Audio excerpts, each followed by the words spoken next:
My name is Rosemary Miller. I'm 72 years old, and I dedicated my entire life to building a family.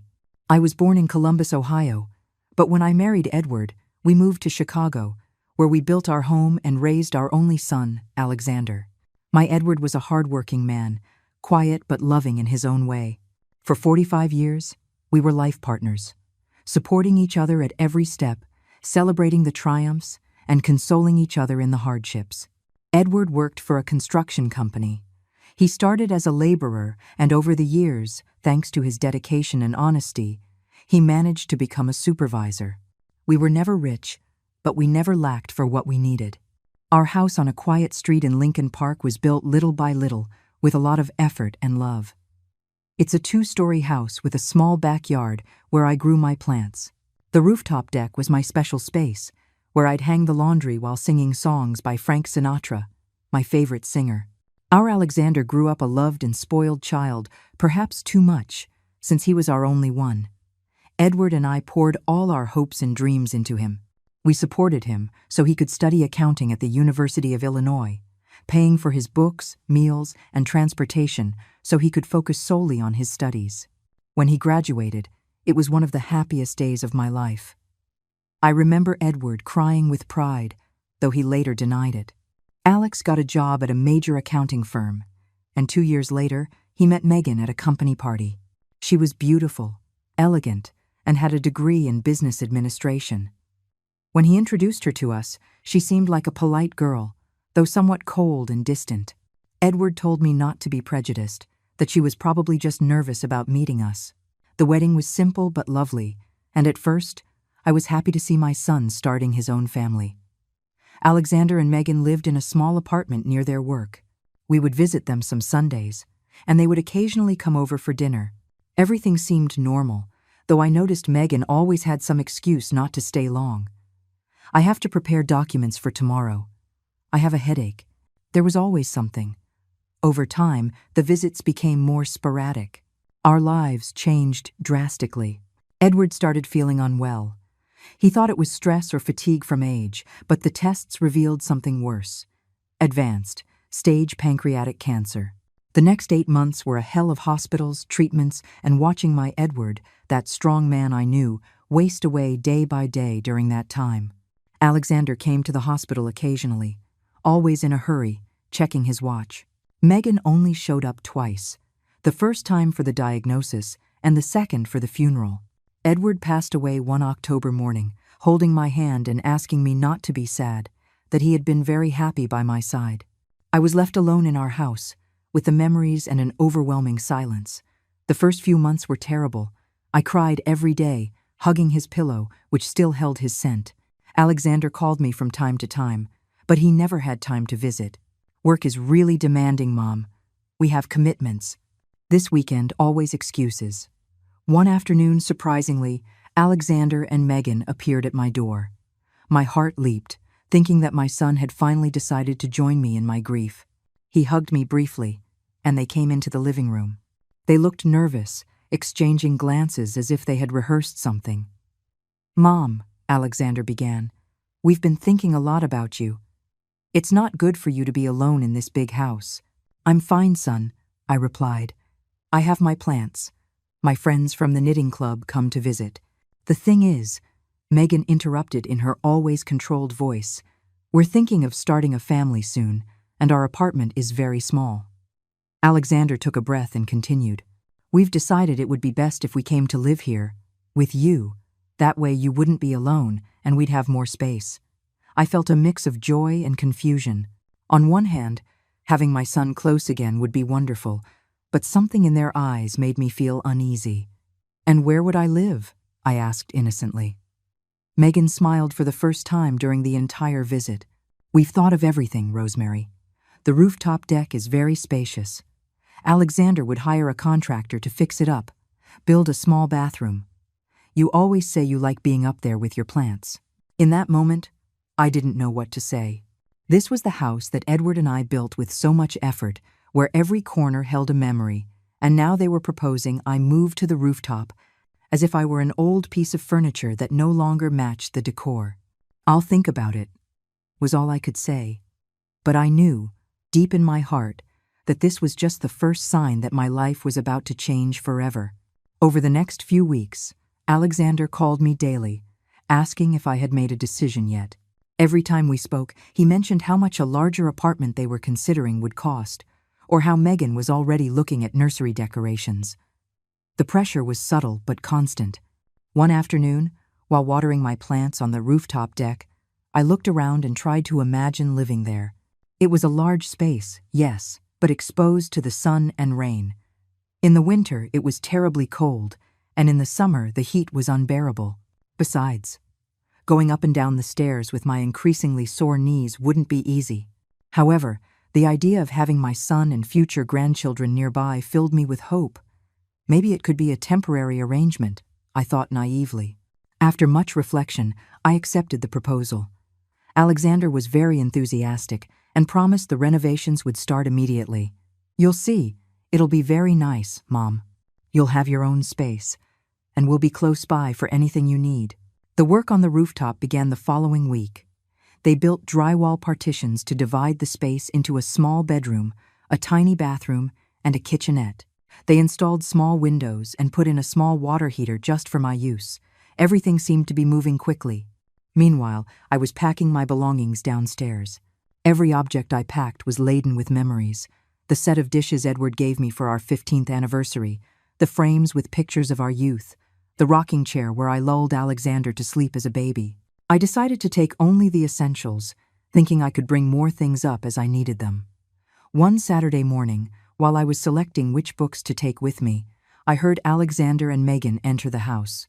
They were accompanied by an architect and were talking excitedly about changing the layout of the spaces. "We could tear down this wall to make a more open space," the architect was saying. "Yes, and we'd put a kitchen island here." "I've always wanted one," Megan replied enthusiastically. I approached to greet them, surprised at not having been informed of these plans. "Good morning," I said with a forced smile. The three of them looked at me as if they had seen a ghost. Alexander cleared his throat. "Mom, this is Richard. He's an architect and he's helping us with some ideas to adapt the house to our needs." "I see," I replied, feeling a knot in my stomach. "And what are these needs that require tearing down walls?" Megan intervened with that condescending tone I had begun to despise. "Rosemary, we want to make some changes to modernize the house a bit. It's been a long time since the last renovation, hasn't it?" "Edward and I painted the whole house 3 years ago," I answered dryly. "Yes, but I mean structural changes. The kitchen is very outdated, and the dining room is too formal for our lifestyle." Alexander, noticing my discomfort, tried to smooth things over. "They're just ideas, Mom. Nothing is decided yet." Richard, clearly uncomfortable with the situation, excused himself, saying he would wait outside while we finished talking. Once we were alone, I confronted my son. "Alexander, your father and I built this house with so much effort. Every corner has a meaning for me. You can't expect me to." I couldn't finish the sentence. "Expect me to die? Was that what they were doing?" "Don't say that, Mom," Alexander replied, avoiding my gaze. "We just want to make some changes to feel more comfortable. Besides, you don't have to worry about maintaining such a big house anymore. On the rooftop, you'll have everything you need, and we'll take care of the rest." Megan, impatient, glanced at her watch. "Alexander, we have a reservation for lunch at 1:30. Ricardo is waiting." My son nodded and turned to me in a hurry. "We have to go, Mom. We'll talk later, okay?" That afternoon, alone in my bedroom that would soon no longer be mine, I cried as I hadn't since Edward's death. I felt like I was losing my home, my memories, and in a way, my son. The next day, Alexander came alone to help me move my things to the rooftop. The construction was finished, but the space was even smaller than I had imagined. My bed barely fit in the bedroom, leaving just enough space for a nightstand. The kitchenette had a 2-burner electric stovetop and a mini fridge. The bathroom was so narrow that I practically brushed against the walls when I moved. "It's cozy," I said, trying not to sound disappointed. "You'll get used to it," Alexander replied. "Besides, you can come down to the living room or the garden whenever you want." As we arranged my belongings, I noticed there were many boxes with Edward's things that I still hadn't had the strength to go through. I had left them in our closet, thinking that one day I would find the courage to do it. What about Dad's things? I asked. Alexander tensed visibly. I thought you could get rid of most of it. It's been 3 years, Mom, and we need the space. They're his things, Alexander. I can't just throw them away. Well, bring them up here if you want to keep them, but we're going to use that bedroom. His tone hurt me deeply. It was as if his father's memories were a nuisance, an obstacle in their plans. That night, my first on the rooftop, I couldn't sleep. The noise from the street, the cold seeping through the poorly sealed windows, and above all, the feeling of having been exiled from my own home kept me awake. I could hear Alexander and Megan's laughter downstairs, music, the clinking of glasses. They were celebrating their new acquisition, while I felt like an intruder. The following days were even more difficult. Megan began to fill the house with new furniture, getting rid of the pieces that Edward and I had chosen with so much love.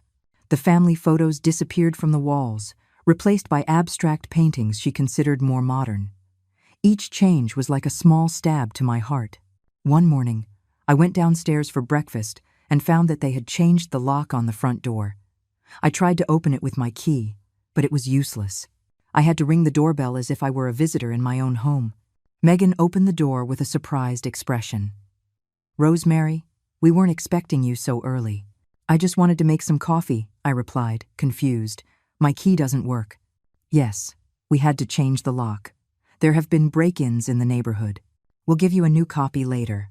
I entered what was once my kitchen and almost didn't recognize it. They had torn down the wall separating it from the dining room, installed a central island as Megan wanted, and replaced all the appliances. My antique dinnerware had disappeared from the cabinet. "Where are my plates?" I asked, feeling my patience reaching its limit. "We put them in the basement. They were very old and didn't match the new decor," Megan replied without looking up from her phone. "You can use these new ones if you want to make something," she said, pointing to a shelf with minimalist white plates, all identical and without personality. In that moment, I understood that I was no longer welcome in what was once my home. I was an intruder, a nuisance barely tolerated out of obligation. I returned to the rooftop with my coffee, feeling a huge weight on my chest. As I looked out the small window toward the garden I had cultivated for decades, I realized that Alexander had started to pull out my rose bushes to make space for a new grill. My flowers, some planted when he was just a child, were being discarded without any consideration. A tear rolled down my cheek, but I quickly wiped it away. I didn't want them to see me vulnerable. I had to be strong, as Edward had always taught me. And in that moment, I remembered that I still hadn't brought up the boxes with his belongings. Tomorrow, I promised myself, tomorrow I will rescue Edward's things, before they throw them out too. Little did I know that those boxes would contain something that would change the course of my story forever. The next morning, I woke up early. From my window, I could see Alexander and Megan leaving the house dressed formally. They were probably going to work or a meeting. It was the perfect opportunity to go down and rescue Edward's belongings. I waited for their car to drive away and carefully went down the stairs. My knees hurt more each day, but my determination was stronger than any physical discomfort. When I reached the front door, I remembered the lock had been changed, and they hadn't given me a new key as promised. Luckily, the back door that led to the garden still had the same lock, probably because they hadn't had time to change it yet. I entered stealthily, as if I were a thief in my own house. The inside was unrecognizable. In just a few weeks, they had completely transformed the living room and dining room. The rustic wooden furniture that Edward had bought on a trip to North Carolina was gone, replaced by modern sofas with straight lines and neutral colors. The lace curtains I had hand-knitted had been replaced by metal blinds. Even the floor was different, with large format tiles that echoed with every step I took. I headed to what had been our bedroom, now converted into Alexander and Megan's master suite. Opening the door, I felt a knot in my stomach. The bed where Edward had spent his last days was gone. In its place was a king-size bed with a canopy and silk sheets. The closet where we kept our clothes had been replaced by a walk-in closet with mirrored doors. I desperately searched for the boxes with my husband's belongings, but they were nowhere in sight. Where could they have put them? I murmured to myself, feeling the anxiety grow in my chest. I checked under the bed, in the new closet, even in the attached bathroom, but there was no trace of the boxes. I went out into the hallway and headed to what had been Alexander's room when he was a child. It was now being remodeled as a nursery, with the walls half-painted a pale yellow and unassembled furniture stacked in a corner. I didn't find the boxes there either. I went down to the basement, a small space where we stored seasonal items and tools. The light was dim, and the air smelled of dampness. In a corner, stacked carelessly, I finally found the boxes. Edward's things. But something immediately alarmed me. There were fewer than I remembered. Before I moved to the rooftop, there had been at least 8 large boxes with his things. Now only 3 remained, and they were open, their contents jumbled, as if someone had been looking for something specific. I felt my blood boil. What had they done with the rest of Edward's belongings? Had they simply thrown them away without consulting me? I knelt beside the boxes and began to sort through what was left. Some old books, tools, loose documents, and clothes they hadn't considered worthy of being donated or sold. Among the papers, I found our wedding album. The black and white photographs showed Edward and me, young and in love, surrounded by family who, for the most part, were no longer with us. I ran my fingers over the image of Edward in his rented suit, smiling nervously. "I miss you so much," I whispered, feeling tears run down my cheeks. I sat on an empty box to rest for a moment and decide what to do. I couldn't carry all the boxes to the rooftop at once, not with my diminished strength and protesting knees. I would have to make several trips, selecting the most important things first. As I was organizing things, I heard the front door open. My heart skipped a beat. Had they returned so soon? I quickly grabbed the photo album and some documents that seemed important, put them in a plastic bag I found nearby, and hid behind some shelves. "I'm telling you, I left the papers somewhere in the room," I heard Alexander's voice. "You always lose everything," Megan replied in an annoyed tone. "Did you check the basement?" "We threw a lot of your parents' stuff down there." "We stored it," Alexander corrected, though without much conviction. "Whatever. We need those papers to show the lawyer." "A lawyer? What lawyer? And what papers were they looking for?" "I'll look here. You check upstairs in the study," Alexander said. I heard his footsteps approaching the basement. I stood motionless, trying to control my breathing. Alexander came down the stairs, turned on the light, and began to rummage through the boxes, precisely the ones I had just examined. Mom organized everything so meticulously. "It has to be here," he muttered to himself as he shuffled the contents. Where would Dad keep the important documents? After a few frustrating minutes of searching, Megan called him from upstairs. "Alexander, I think I found something in the office." "Coming," he replied, leaving the boxes in an even greater mess than before. He hurried up the stairs and closed the basement door behind him. I waited a few minutes to make sure they wouldn't come back, and then I came out of my hiding place. My curiosity was at its peak. What papers were so important that they had interrupted their day to come look for them? And more importantly, what did a lawyer have to do with all this? I crept up the stairs and approached the office, a small room that Edward used to manage the household finances and that Alexander had now turned into his workspace. The door was ajar, and I could hear their conversation. "Here it is," Megan said in a triumphant tone. "The deed to the house." "Are you sure it's the original?" Alexander asked. "Yes, it has the notary's seal and signature. With this and the death certificate, the lawyer can start the transfer process." "What if Mom refuses to sign?" Alexander's voice sounded worried. "We don't need her to sign anything, honey," Megan replied in a tone that sent a chill down my spine. "The house was in your father's name only. When he passed away, you became the natural heir. Your mother has no legal rights to the property." I had to stifle a cry. How was that possible? Edward and I had bought this house together, with our combined savings. It was true that he had handled the paperwork back then. It was common for properties to be in the husband's name, but he always assured me the house belonged to both of us. "I don't feel right about this," Alexander said. "It's Mom's house, too." "It's a family asset," Megan retorted coldly. "And now that we're going to have a baby, we need to secure our assets. Besides, we've given her a place to live, haven't we? That's more than many families would do."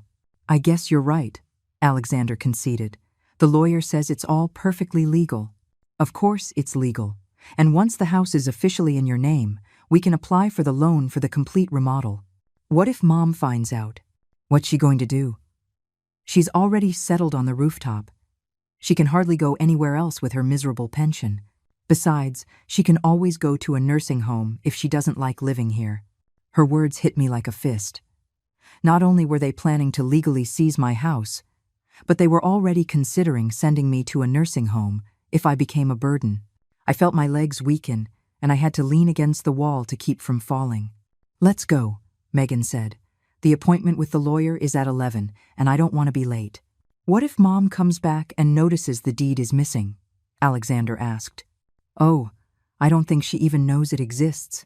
And even if she does, what can she do? The law is on our side." I heard them gathering the papers and getting ready to leave. I quickly slipped into the kitchen and out the back door, going back up to the rooftop via the exterior staircase. My heart was beating so hard I thought it would burst out of my chest. Once in my little refuge, I sat on the bed, trying to process what I had just heard.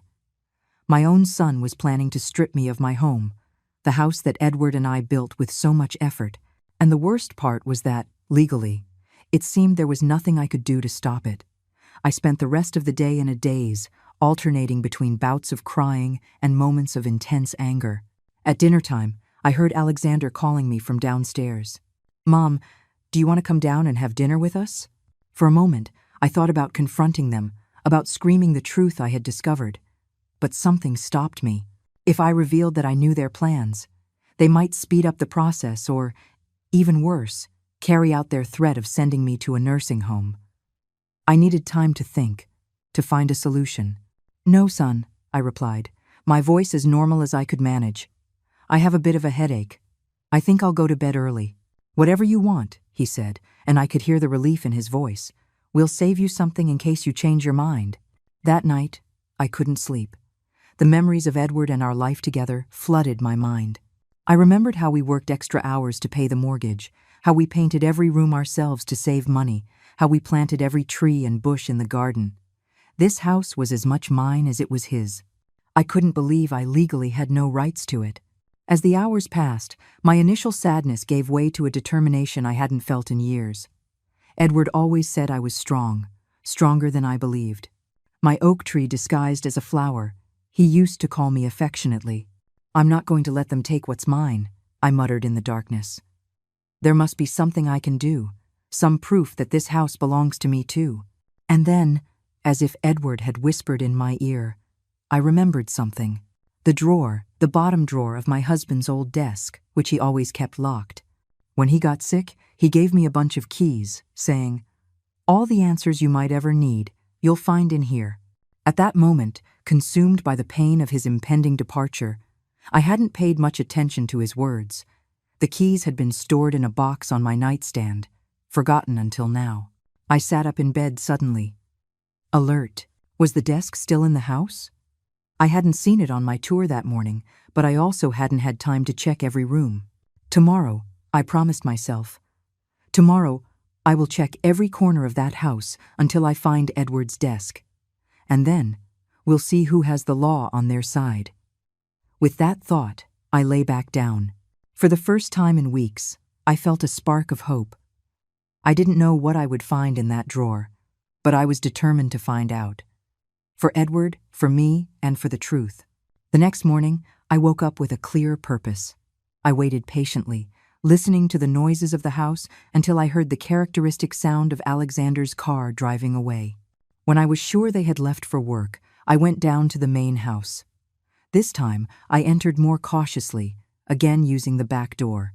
I didn't want to risk them returning unexpectedly, like the day before.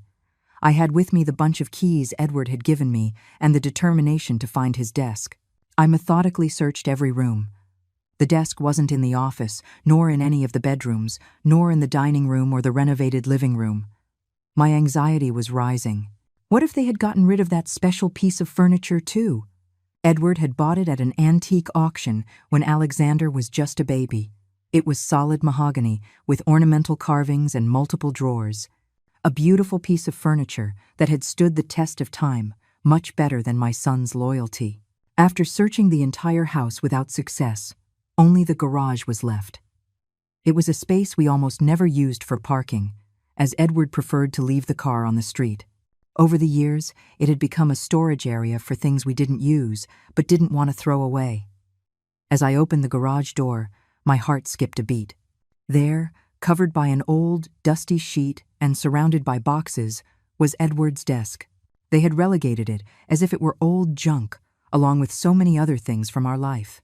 I approached reverently, removing the sheet and running my hand over the polished wood that I had so many times cleaned with beeswax. Despite the dust, it was still a beautiful piece. I remembered how many times I had seen Edward sitting in front of it, paying bills, writing letters, or simply enjoying a coffee while reading the Sunday paper. I examined the drawers. The upper ones were empty, probably already checked by Alexander and Megan in search of something valuable, but the bottom drawer, the smallest one located in the center of the desk, remained locked. It had a small brass lock, decorated with a leaf design. My hands trembled as I tried one key after another from the bunch. Finally, a small golden key fit perfectly into the lock. As I turned it, I heard a satisfying click, and the drawer opened. Inside was a manila envelope, yellowed with time, with the word Rosemary written in Edward's unmistakable handwriting. I took it with trembling hands and opened it. It contained several documents, the first of which was a letter addressed to me. My dearest Rosemary, it began in his elegant script.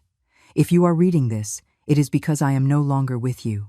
I hope you never have to open this drawer, that our life together is so long that these papers become unnecessary. But I was always a cautious man, and there are things you need to know. Tears blurred my vision as I read how Edward, years ago, had taken precautions to protect me. The letter explained that while the house had initially been registered in his name only, as was common at the time, years later he had made legal changes. Attached to the letter was a properly notarized will, naming me the beneficiary of all his assets, including the house. There was also a copy of a more recent property deed, where we both appeared as owners. But that wasn't all. Among the documents, I found deeds to 2 plots of land on the outskirts of the city, investments in a construction company that had prospered over the years, and a bank account that Edward had kept secret. I started this account the day Alexander was born, he explained in his letter. Every month I have deposited a small amount, thinking about our future, our quiet retirement. I wanted to surprise you when I retired, to plan that trip to Europe you always dreamed of. Life didn't give me that chance, but now it's yours. Use it wisely, my love. At the end of the letter, in a shakier hand, likely written during his illness, he had added, I trust that our son will take care of you as we took care of him. But if not, these documents will give you the independence you deserve. You were always stronger than you think. I love you eternally, Edward. Sitting on the dusty garage floor, I cried, hugging these last gifts from my husband. Edward, even in his absence, was still protecting me, still loving me. And as the tears ran down my cheeks, a sense of calm and certainty washed over me. I was not helpless. I was not at the mercy of my son and his wife. I had options. I carefully put the documents back in the envelope and headed back to my space on the rooftop. I needed time to think, to devise a plan. That afternoon, Alexander surprised me with a visit. He came up the stairs, panting slightly, with an expression that tried to look cheerful but didn't hide his discomfort. Mom, how are you? We've barely seen you for days. I'm fine, son, I replied calmly, hiding the envelope under my pillow. It's just that it's hard for me to adjust to this new arrangement. It's for your own good, he said, repeating that phrase I had grown to hate. At your age, living alone isn't safe, and we're here to take care of you. I wanted to laugh in his face. Take care of me by banishing me to the rooftop while they planned to steal my house? But I maintained my composure. Yes, I suppose you're right, I conceded. By the way, have you seen your father's desk? There are some personal things I'd like to retrieve. Alexander tensed visibly. The old desk? I think it's in the garage, but there's nothing important there. We already checked all the drawers when we organized his things. All except one, I thought, but I just smiled faintly. Still, I'd like to see it, for the memories, you know. Sure, he replied nervously. When we have time, we can get it out for you to see. There's no rush, I said. inwardly savoring my small victory. By the way, how is the remodeling going? Megan mentioned something about a loan. His eyes widened like saucers. A loan? No, no. Those are just ideas we're considering, nothing concrete. I understand, I nodded. It's a big house, it requires a lot of investment. Mom, Alexander said, abruptly changing the subject, I need to talk to you about something important. This weekend, we're having a small get-together, a dinner, with some friends and work colleagues, to show them the house. Sounds nice, I replied. It's been a while since we've had visitors. Alexander cleared his throat, uncomfortable. It's just that, well, Megan thought it would be better if on that day you could. If you could. What, Alexander? I asked, though I already imagined what was coming. If you could stay up here during the dinner, he finally blurted out. It's just that Megan wants to impress her bosses, and she thinks it would be complicated to explain that my mother lives in the house. I felt as if I had been slapped. It was one thing to relegate me to the rooftop in my daily life, but it was another thing entirely to want to hide me, as if my presence were an embarrassment, something to conceal from their friends. Complicated, I repeated, my voice trembling with indignation. It's complicated to explain that your mother, the woman who gave you life, who sacrificed her career to raise you, who along with your father built this house where you now live comfortably, exists. Is that what's complicated, Alexander? It's not like that, Mom, he stammered, blushing. It's just that Megan, well, she wants to make a certain impression, and I don't fit into that impression. I completed his sentence. I'm not elegant enough, not educated enough for your new friends? Is that it? Please, understand us, he pleaded. It's an important night for Megan. Her boss might offer her a promotion. I stared at him. At this man I had raised with so much love, who was now capable of asking me to hide like a shameful secret. Where had my sweet boy gone? The one who ran into my arms when he scraped his knees? When had he become this selfish stranger who put his wife's wishes above basic respect for his mother? Fine, I said finally, with a calmness that surprised myself. I'll stay up here. They won't even know I exist. Alexander sighed in relief, oblivious to the pain his words and requests were causing me. Mom, I knew you'd understand. We'll bring some dinner up for you, of course. That's not necessary, I replied. I wouldn't want your guests to see someone bringing food up to the rooftop and start asking uncomfortable questions. My sarcasm went completely unnoticed by him. You're right. I'll leave something prepared up here for you before they arrive. He got up, visibly relieved to have solved the problem. He gave me a quick kiss on the cheek as if fulfilling an obligation. We love you, Mom, he said, but his words sounded hollow. When he left, I stared at the closed door, with a mixture of sadness and anger boiling inside me. The pain of his rejection was so intense, I could almost feel it physically, like a fist squeezing my heart. But beneath that pain, something else was growing. A determination, a strength I thought I had lost long ago. Edward was right. I was stronger than I thought, and it was time to prove it. I took the envelope from under my pillow and reread the documents, one by one. With each page, my resolve strengthened. I was not going to be another victim. I was not going to let them erase me from my own life, from my own house. This ends now, I said aloud, like a promise to Edward, to myself, and to the woman I once was and was rediscovering. You know, if you've ever felt pushed aside, that they're trying to make you invisible when you were once indispensable, you'll understand exactly what I felt in that moment. Life gives us difficult tests, but sometimes they are necessary to remind us of our true worth. If you want to know how I faced this situation, keep reading my story. I assure you that what comes next will surprise you as much as it surprised me. That night, I couldn't sleep. My mind replayed the documents found in Edward's secret drawer over and over, designing strategies, anticipating reactions. For the first time in a long time, I felt I had control of my destiny. When the sun began to peek through my small window, I had already made a decision. I would not act impulsively. Edward always said that the best victories are built with patience and strategy. The first thing I needed was legal advice. Among the documents, I had found a business card from Edward's lawyer, a Mr. Carlos Ramirez. Would he still be practicing after so many years? There was only one way to find out. I waited for Alexander and Megan to leave for work, and then I went down to the house.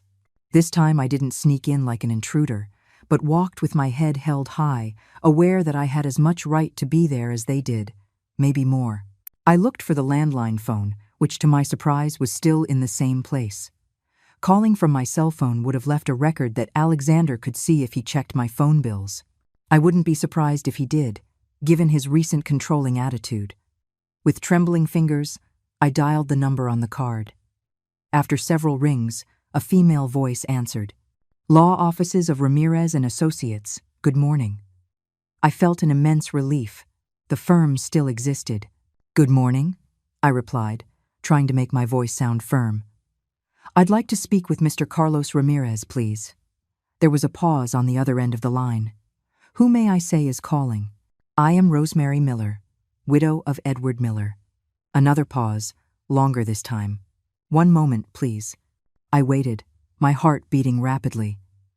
After what felt like an eternity, a deep, measured male voice answered.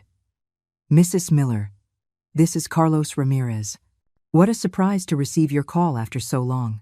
"Mr. Ramirez," I sighed in relief. "I wasn't sure you were still at the same firm. I've been here for the last 30 years, ma'am. I'm very sorry I didn't get in touch after Mr. Miller's passing. I tried to locate you on several occasions, but I never received a response." I frowned, confused. "You tried to contact me? I never received any message from you. I sent several letters to your home address and even called the number I had on file. A young man who said he was your son always answered. He assured me he would give you my messages." An icy sensation ran down my spine. Alexander had deliberately intercepted the lawyer's communications. How long had he been planning to take the house? "Sir," I said, trying to stay calm, "I have just found some documents my husband left behind. I believe I need your advice urgently." "Of course. Would you like to come to my office? I could see you this afternoon." "Yes, thank you," I replied, feeling a spark of hope. "Could you give me the address?"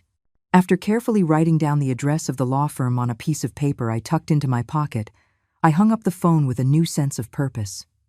The next step was to leave the house without raising suspicion. I didn't want Alexander or Megan to know about my visit to the lawyer, at least not yet.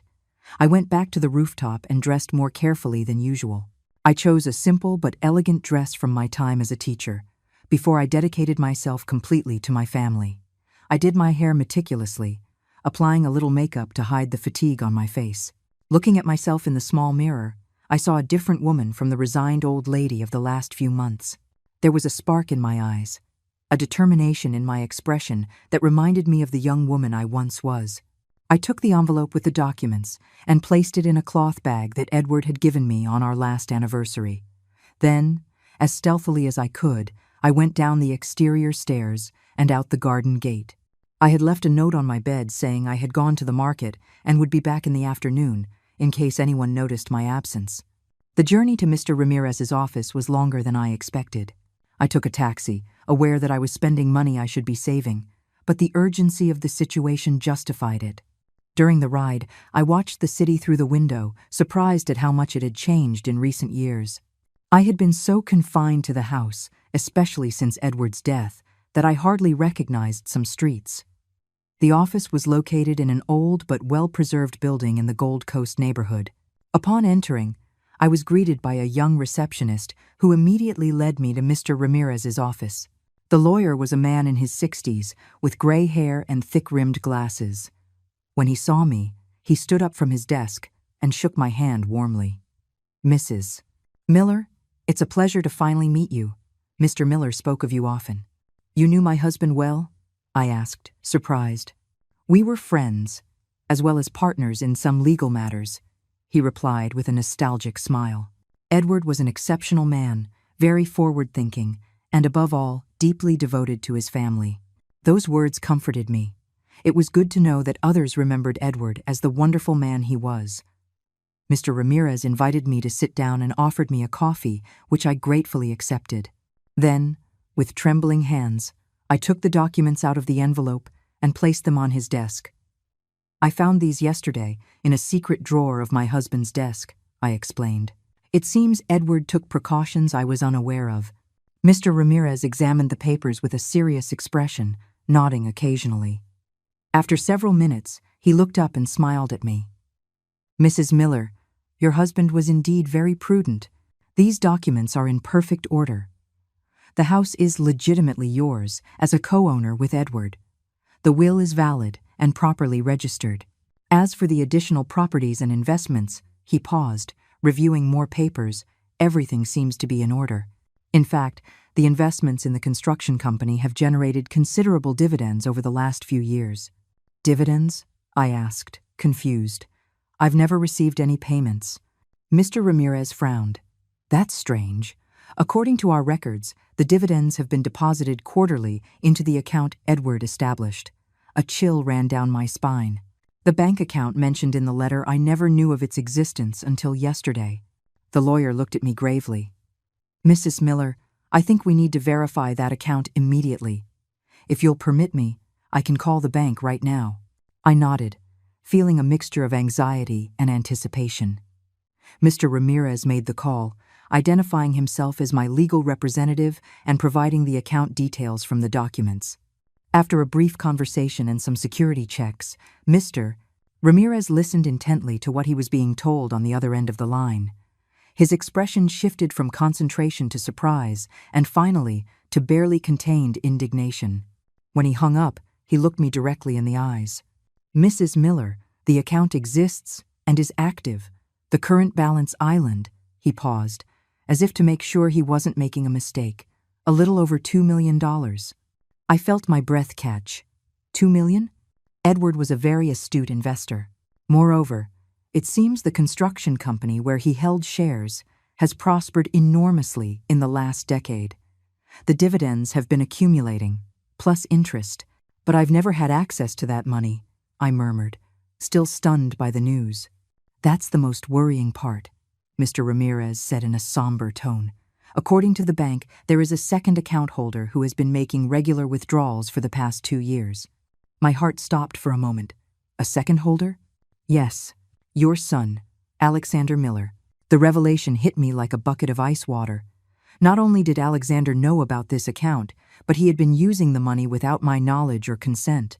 How much had he withdrawn? What had he spent it on? The house remodel? The new car he bought last year?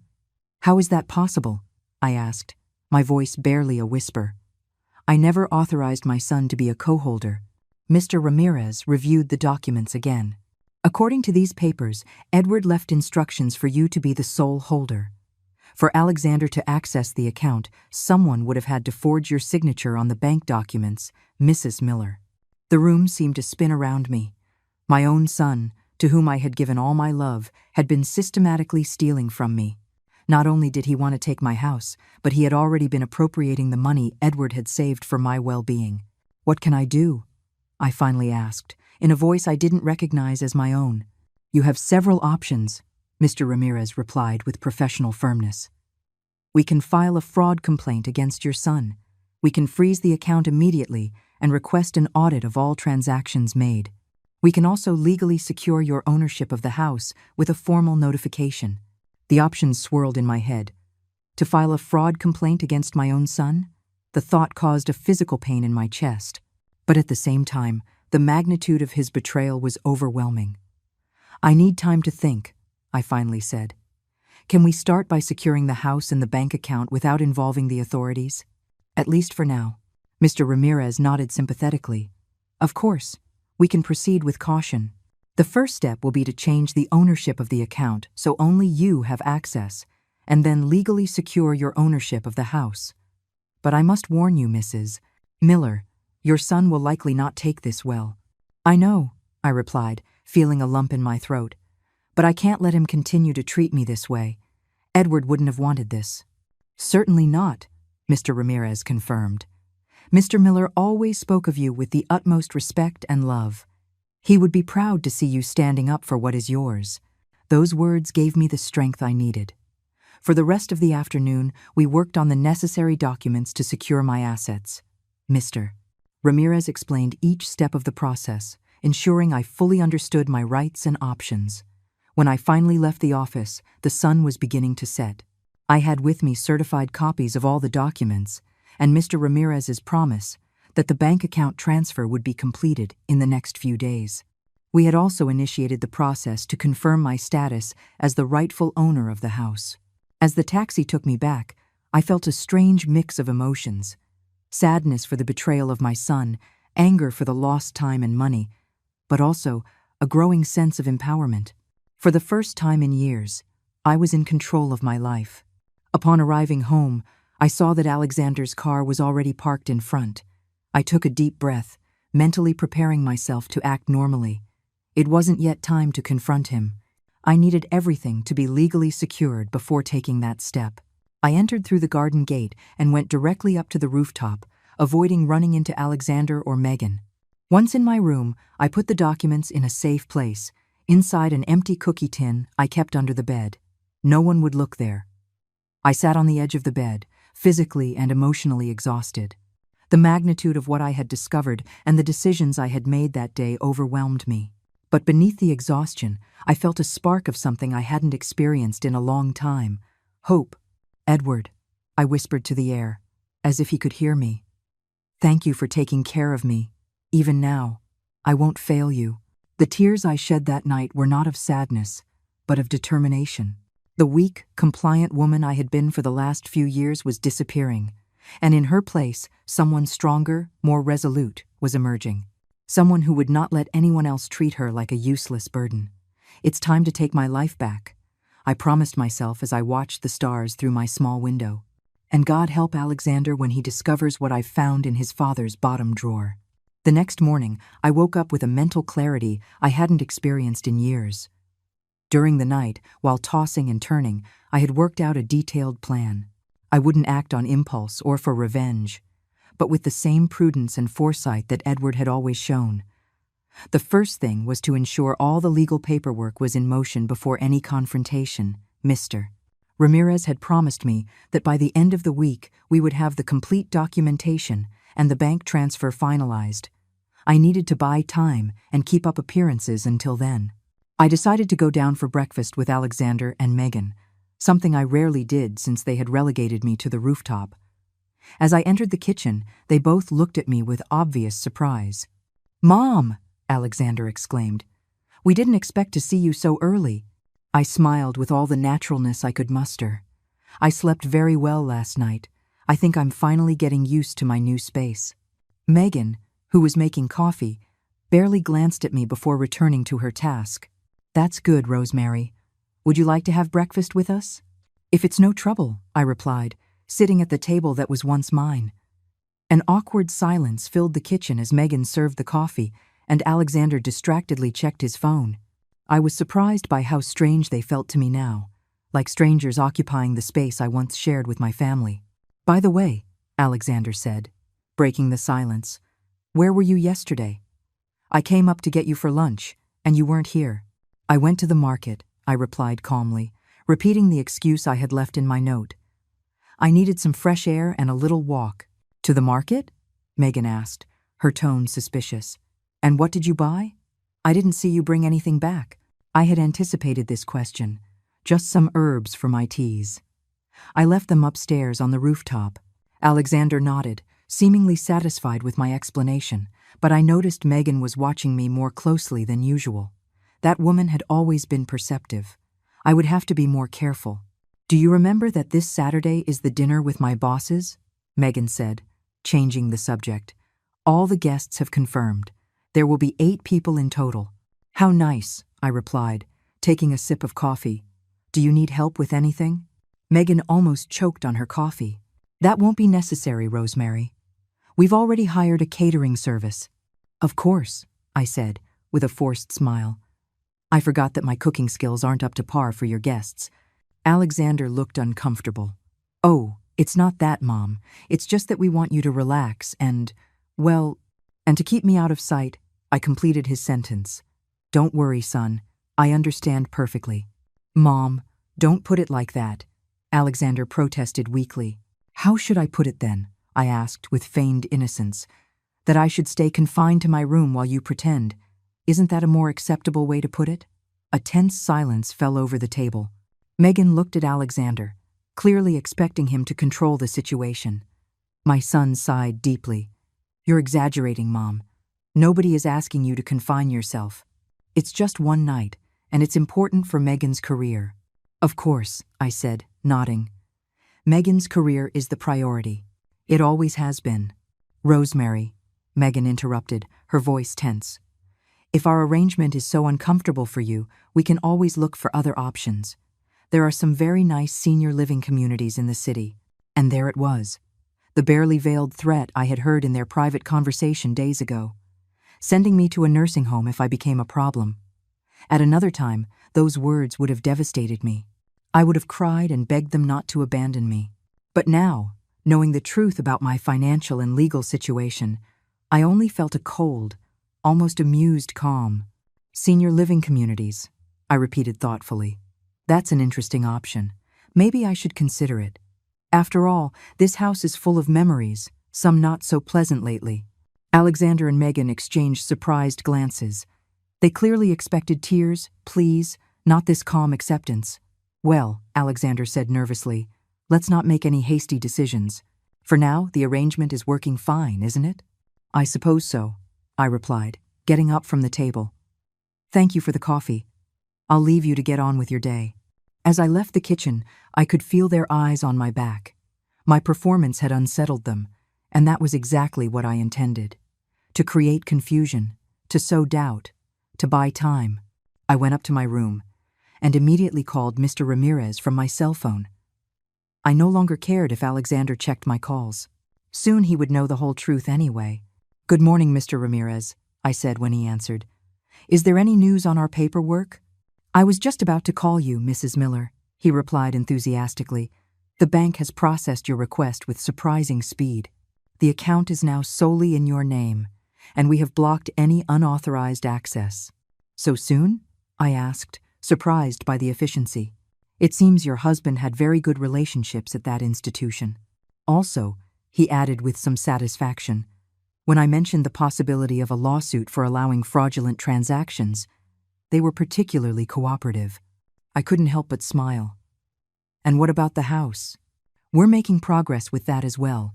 We've already submitted the original documents to the notary. As for the land and the shares in the construction company, everything is in the process of being verified and updated." "When do you think everything will be ready?" I asked, anxious to know the timeline. "By Friday, we should have all the documentation in order." "Would you like to meet on that day to review everything?"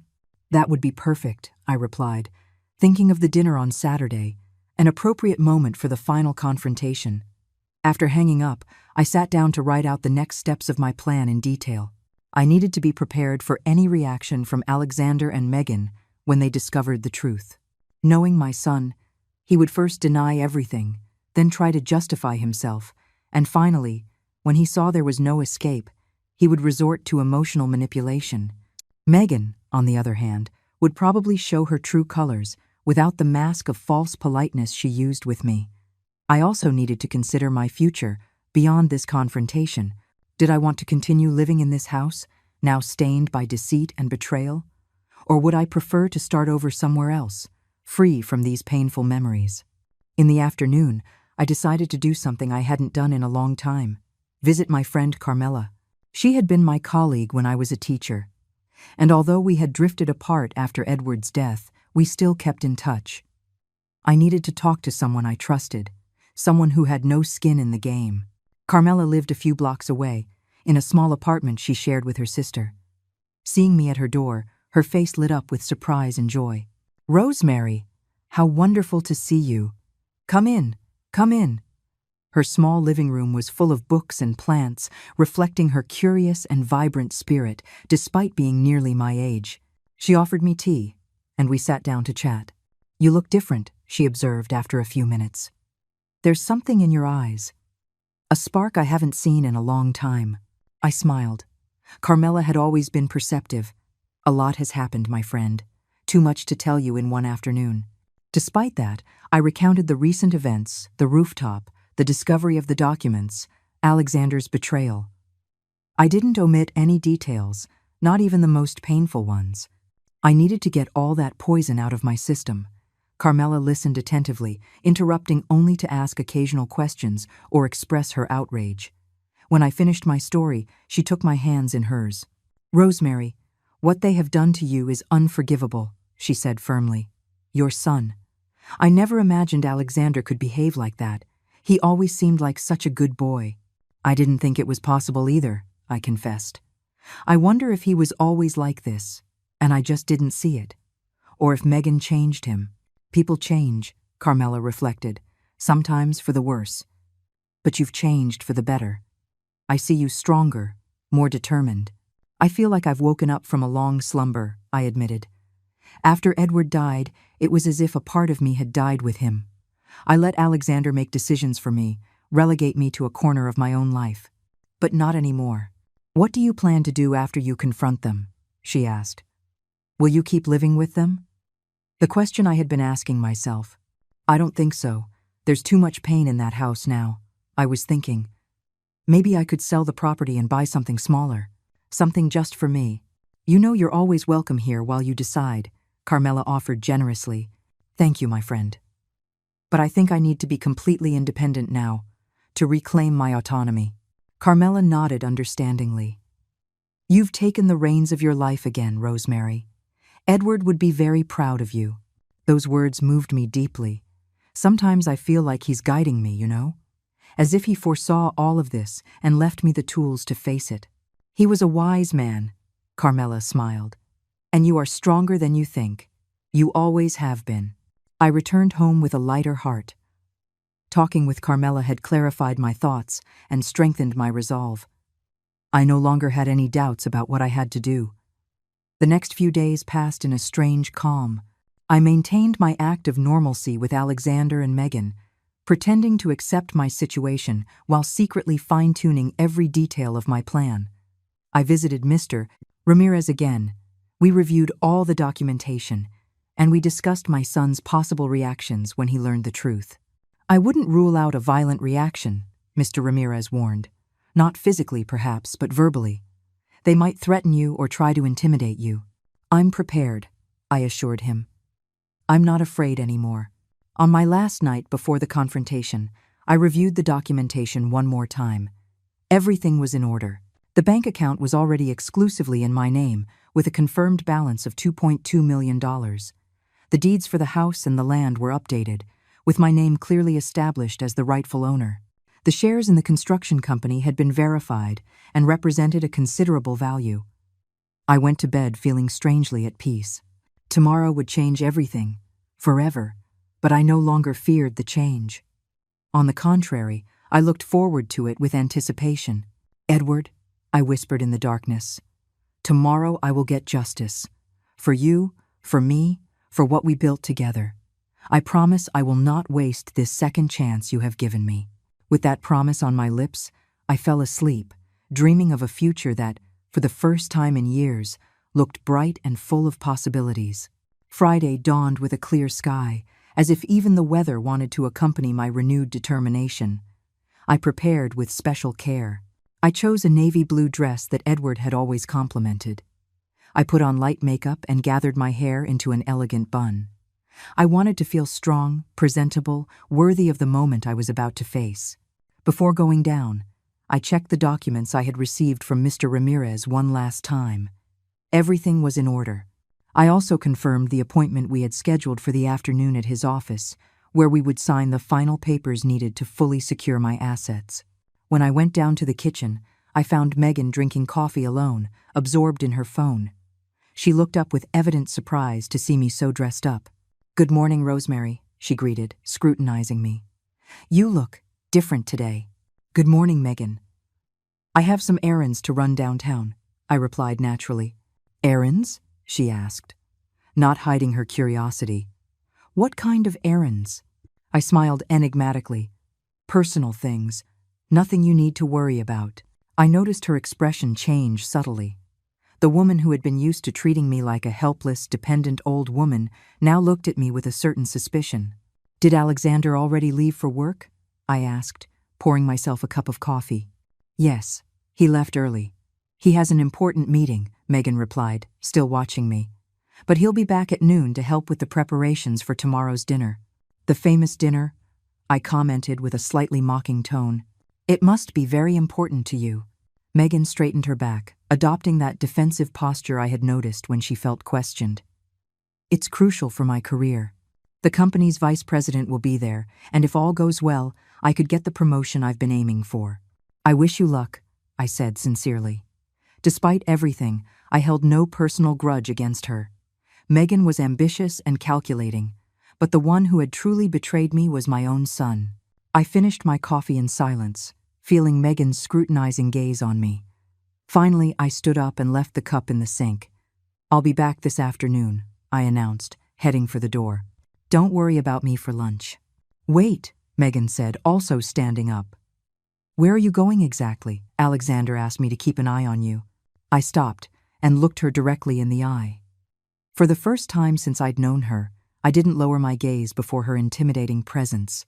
Megan, I appreciate the concern, but I am perfectly capable of handling my own affairs. I don't need supervision. Her face showed a mixture of surprise and annoyance at my response. She clearly wasn't used to me speaking to her with such firmness. I was just asking, just in case, she muttered, returning to her phone as if to downplay the matter. I left the house feeling slightly victorious. This small exchange, insignificant as it might seem, represented the first concrete step in my transformation. I was no longer the submissive old woman who accepted orders and supervision.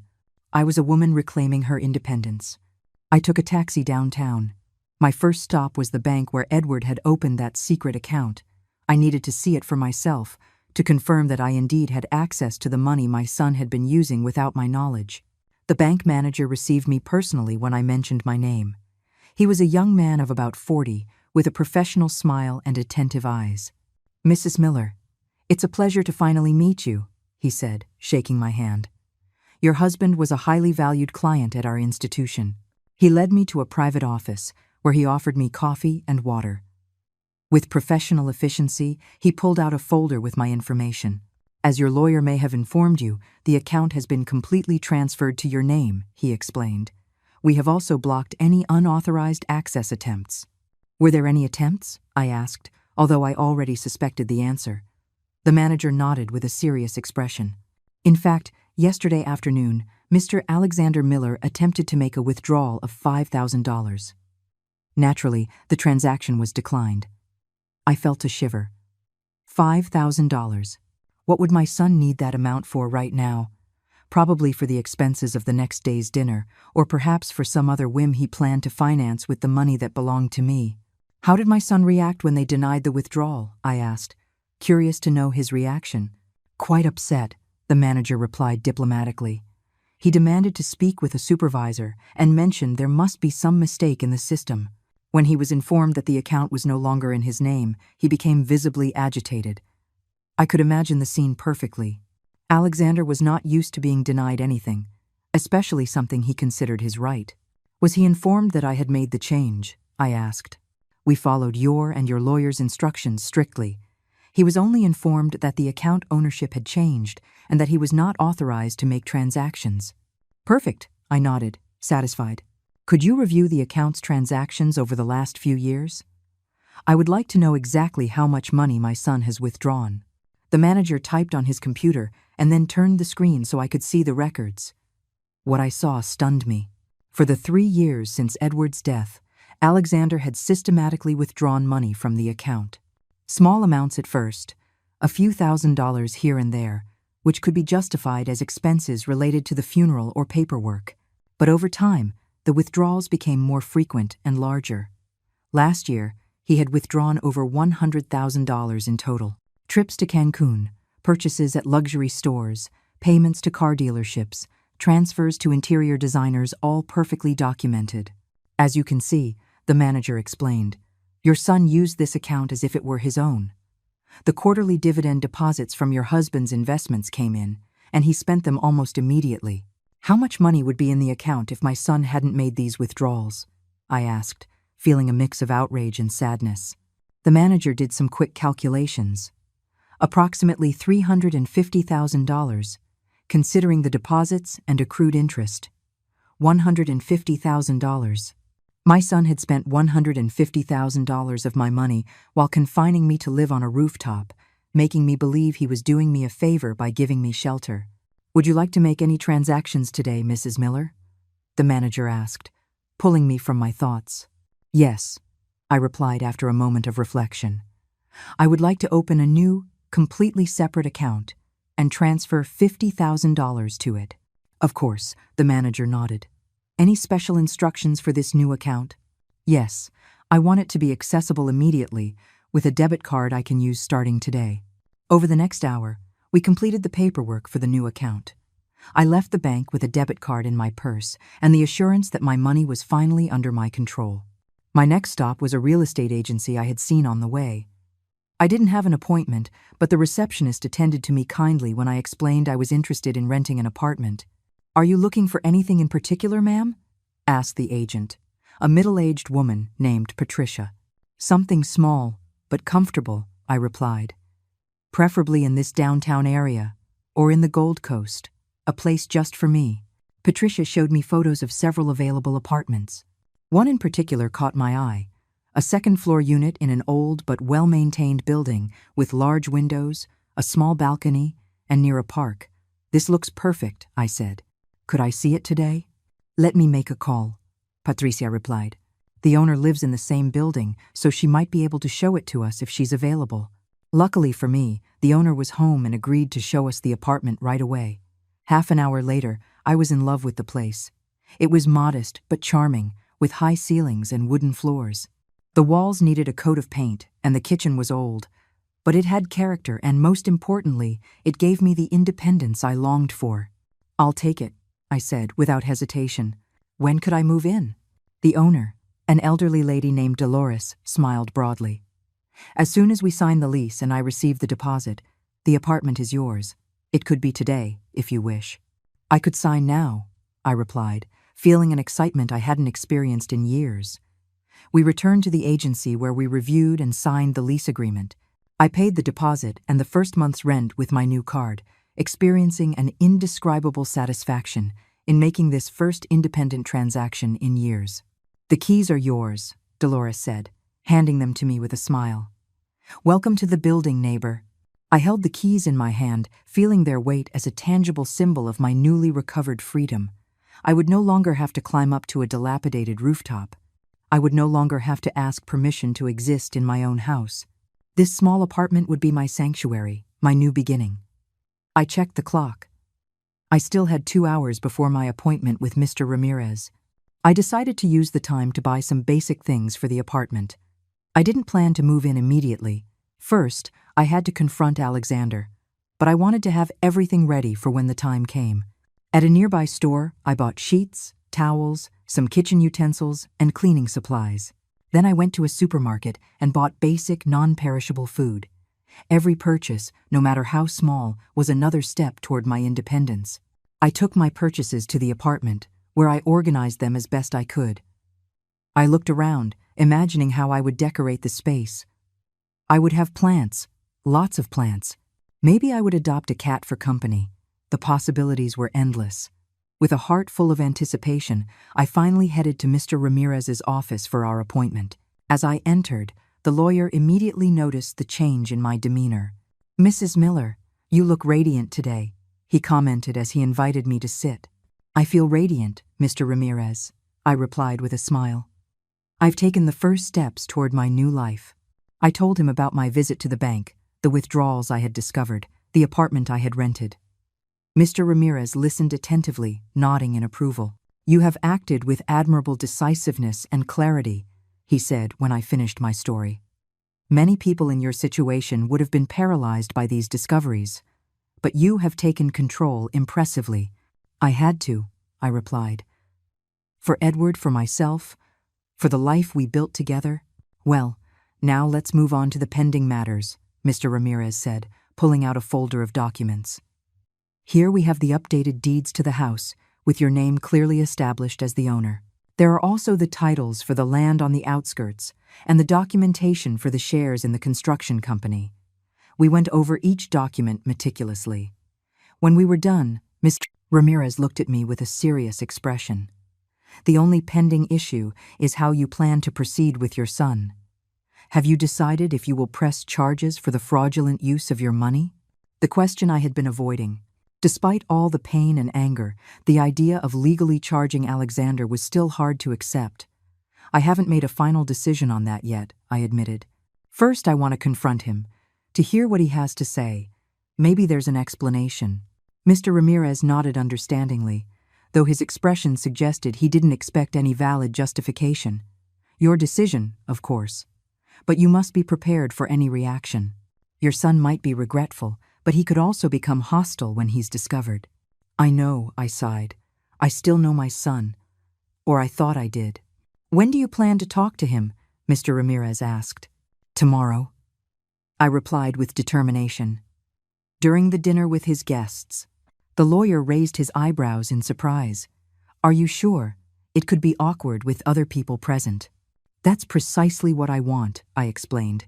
With witnesses, Alexander will have to restrain himself. He won't be able to react violently or try to intimidate me.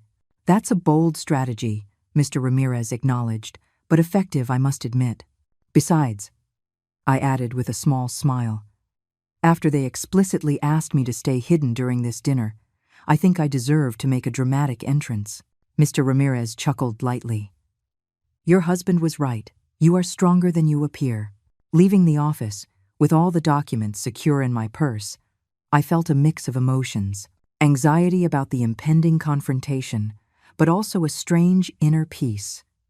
The pieces were in place. The plan was in motion. Tomorrow, I would face my son and reclaim my dignity, my assets, and my future.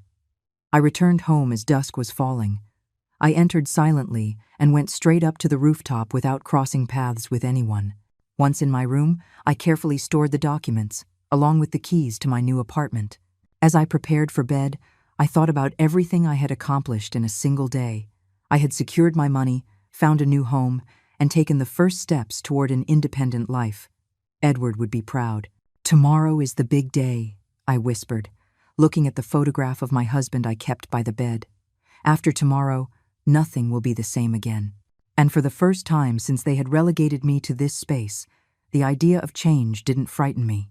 On the contrary, I looked forward to it. Saturday dawned with a cloudy sky, as if the weather was heralding the emotional storm about to break. I woke up early, after a surprisingly peaceful night's sleep. The certainty of what I had to do had calmed my nerves and cleared my doubts. From the rooftop window, I observed the unusual activity in the house. Catering staff moved in and out, carrying tables, chairs, boxes of fine china, and floral arrangements. Megan supervised everything with the military efficiency that characterized her, giving precise orders and checking every detail. I decided to stay in my room for most of the day. I didn't want to risk a premature encounter with Alexander or Megan that could disrupt my plans. I spent the hours reviewing the documents one more time, mentally rehearsing what I would say, preparing for any reaction. Around noon, the sound of an engine alerted me to Alexander's arrival. From my window, I saw him park his car and enter the house carrying bags of liquor. Shortly after, a florist's truck arrived, delivering elaborate arrangements that Megan meticulously directed inside. At 5 p.m, when the activity downstairs was at its peak, I decided to get ready. I carefully chose my outfit, a formal burgundy dress that Edward had given me on our last anniversary, elegant but comfortable shoes, and a simple pearl necklace that had belonged to my mother. I did my makeup with special care, applying the perfume Edward had always loved.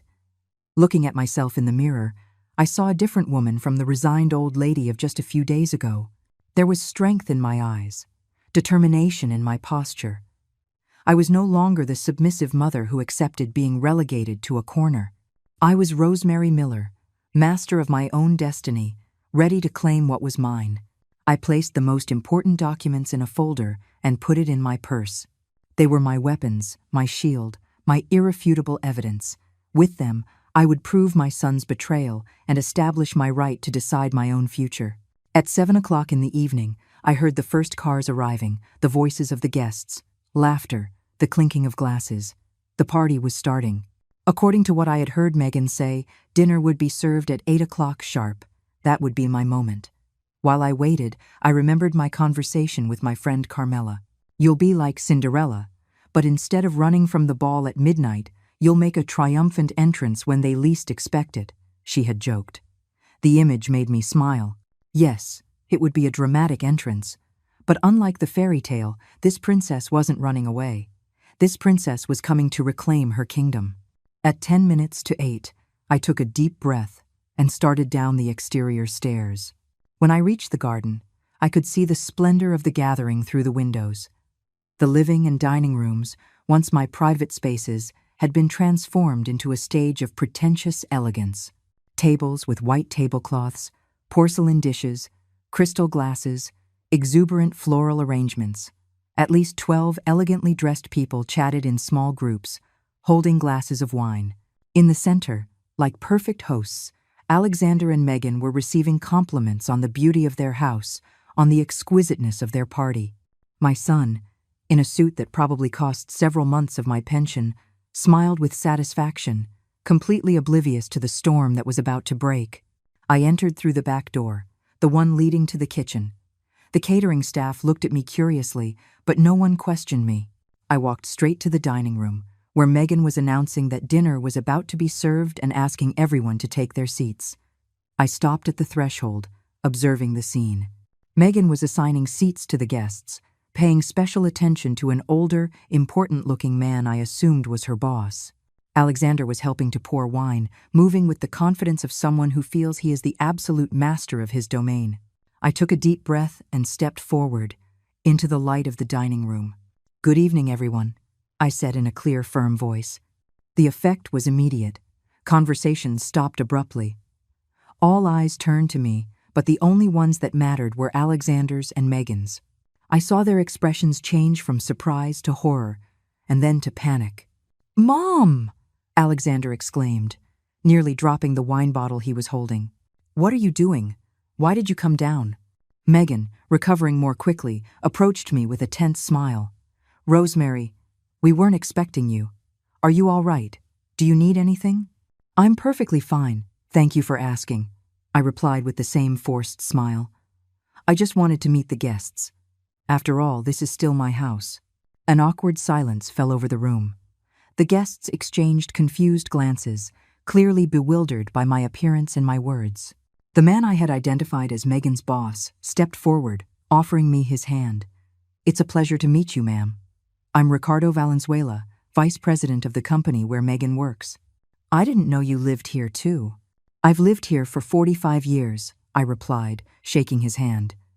"Edward, my late husband, and I built this house when we were young. Every corner has a story of ours." Meghan quickly intervened, her voice tense. "Rosemary is Alexander's mother. She lives in a separate space in the house. She doesn't usually join our social gatherings." "A separate space?" I repeated with a sardonic smile. "That's an elegant way to describe the rooftop, don't you think, Meghan?" Another, even more awkward silence. I saw some of the women present exchange disapproving glances. Alexander quickly approached, taking my arm with feigned firmness. "Mom, you're confusing our guests," he said in a low but tense voice. "Why don't you go back to your room? I'll bring you some dinner later." I gently pulled away from his grip, maintaining my smile. "I'm not confused at all, son. I'm just telling the truth. 3 months ago, you convinced me to give you the main rooms of my house and move to the rooftop, supposedly for my own good. Since then, you've been remodeling, throwing away my memories, and as I recently discovered, planning to legally take over the property." A murmur of astonishment swept through the room. Alexander's expression went from panic to contained rage. "Mom, you're upset and confusing things," he said, trying to maintain a facade of filial concern. "You know that's not how it happened," I said, opening my purse and taking out the folder with the documents. "Then I suppose you also haven't been withdrawing money from the secret account Edward left for me. About $150,000 in the last 3 years, according to the bank's records." Meghan turned visibly pale. One of the guests, a serious-looking man with glasses, cleared his throat uncomfortably. "I believe we're witnessing a private family matter," he said, looking at his wife. "Perhaps we should leave and allow them to resolve this in private." "No, please stay," I said calmly. In fact, your presence is important. Witnesses are always useful in situations like this. I turned to Alexander, who was looking at me with a mixture of anger and fear. Son, I always loved you unconditionally. I gave you everything I could: education, support, affection. When Edward died, I trusted you blindly. It was a mistake I paid dearly for. Alexander tried to interrupt, but I raised a hand to stop him. Let me finish. I've discovered everything. The bank transfers, your plans to take the house, even the letters from your father's lawyer that you intercepted so they would never reach me. I did everything for your own good, Mom, he finally replied, abandoning the pretense that I was confused. This house is too big for you alone. You needed supervision, company. And did I also need you to spend my money on trips to Cancun and a new car? I asked ironically. Did I need you to hide me like a shameful secret when you had important visitors? Megan, seeing the situation spiraling out of control, tried to save the evening. Ladies and gentlemen, this is all a misunderstanding, she said, addressing the guests with a forced smile. Rosemary is going through a difficult time, adjusting to widowhood, and sometimes she gets confused. I apologize for this unpleasant scene. I'm not confused, Megan, I replied firmly, and I have all the documents to prove it. The house is legally mine, as is the money you two have been spending. Edward's lawyer left everything perfectly clear. Megan's boss, visibly uncomfortable, motioned to his wife. I think it's best we leave. There are clearly family issues that need to be resolved in private. One by one, the guests began to murmur excuses and head for the door. Megan tried to stop them, but it was clear the dinner was ruined. Her big chance to impress her superiors had turned into a social disaster. When the last guest left, Alexander turned to me, the mask of the concerned son completely gone. His face was contorted with fury. Are you satisfied? He shouted. You've ruined everything. Do you have any idea how important tonight was for Megan? And do you have any idea how important my dignity was to me? I replied, maintaining my calm. My independence? My right to live in the house I built with my husband? Megan, pale with rage, joined the attack. You've always been a burden, Rosemary, with your old-fashioned ideas, your old furniture, your constant memories of Edward. Alexander and I deserve our own life, without the shadow of you two constantly hanging over us. Her words, though cruel, didn't surprise me. In a way, I had always known what Megan thought of me. The house is mine, I said simply, holding out the property deeds. Legally, indisputably mine. And I want you to leave. Alexander looked at me as if I had gone mad. What are you saying, Mom? This is our house now. We've invested in remodeling it, in making it ours. With my money, I replied. Every dollar you spent on those remodels came from the account Edward left for me. Money you took without my knowledge or consent. Dad would have wanted the house to be modernized, Alexander argued, changing tactics. He always talked about updating the kitchen, making changes. What your father would never have wanted is to see his son treating his mother like a useless burden, I replied, feeling emotion finally break my voice. Edward adored you, Alexander. He was so proud of you, of the man you had become. What would he say if he could see you now? I saw a flicker of shame cross my son's face, quickly replaced by stubbornness. You can't kick us out, he said finally. You have nowhere to go. You need us. You're wrong, I replied, pulling out the keys to my new apartment. I already have my own place. It's small, but it's mine. However, I won't be the one leaving this house. You will. Megan let out an incredulous laugh. Are you kidding, right? We've lived here for months. We have rights. The rights you had were the ones I granted you, I replied. And you don't have them anymore. I've spoken with my lawyer, Mr. Ramirez. I am legally giving you 1 month to find another place and move out. Or, I challenged Megan, I will press formal charges against Alexander for fraud and misappropriation, I said, looking directly at my son. I have all the records of the withdrawals you made, all the proof of how you intercepted your father's lawyer's communications. How do you think that would affect your career as an accountant, son? Alexander turned pale. In his profession, an accusation of financial fraud would mean the end of his career. You wouldn't, he muttered, more of a plea than a statement. I don't want to, I admitted. You are my son, and despite everything, I love you. But I will not allow you to continue abusing me or your father's memory. The choice is yours. Move out peacefully, or face the legal consequences of your actions. A tense silence fell over the room. Megan looked at Alexander, waiting for him to find some way out, some counterattack, but my son seemed to have lost all his arrogance. Mom, he said finally, his voice breaking, I don't know what to say. Don't say anything now, I replied, feeling a strange inner peace. Take these next few days to reflect on your actions, on the son you were and the man you've become, on the values your father and I tried to instill in you. I turned towards the stairs, ready to return to my room on the rooftop. This would be one of my last nights there, but I no longer felt like a prisoner. I no longer felt powerless. I'll be upstairs, I said, stopping on the first step. Tomorrow we can talk more calmly about the practical arrangements for your move. Good night. As I went up the stairs, I heard Megan begin to berate Alexander in a low but furious voice. I didn't care. I had said what I needed to say.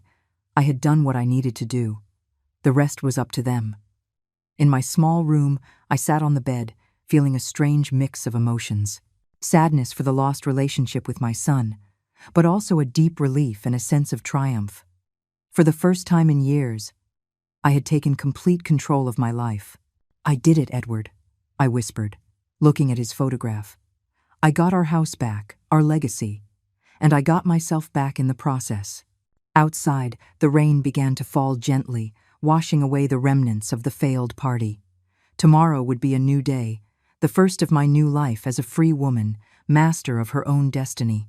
And for the first time since Edward left, I felt I truly had a future to live for.